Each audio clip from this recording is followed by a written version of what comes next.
Merci. Selon un rapport de l'ONU présenté hier à New York, les méthodes employées par Israël à Gaza correspondent aux caractéristiques d'un génocide. Oui, monsieur le ministre des Affaires étrangères, je sais bien que vous persistez à nier cette atroce réalité, parlant même la semaine dernière de faute morale en réponse à mon collègue David Guiraud, qui utilisait pourtant ce terme à bon escient. Mais puisque vous refusez semaine après semaine de nous entendre, je vais citer mot pour mot le communiqué de l'institution onusienne.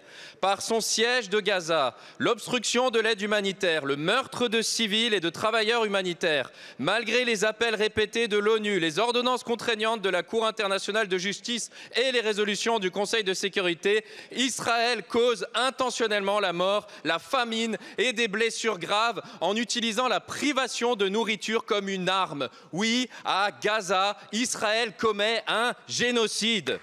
Honte et déshonneur à tous ceux qui, dans cet hémicycle et au-delà, s'en rendent complices en pensant pouvoir étouffer cette vérité.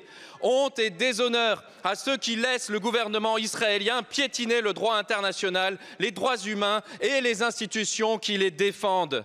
Heureusement, vous n'êtes plus qu'un petit club étriqué, auto-convaincu de votre propre désinformation. En témoigne la piteuse tribune officielle face à un stade de France presque vide pour le match de la honte jeudi dernier. Oui, si la Russie est légitimement exclue des compétitions sportives internationales, alors Israël doit l'être aussi.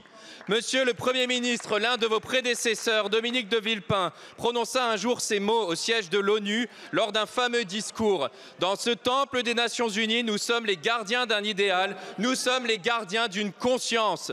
Monsieur le Premier ministre, en soutenant le gouvernement israélien coupable d'un génocide qui disqualifie l'ONU, qu'avez-vous fait de votre conscience ?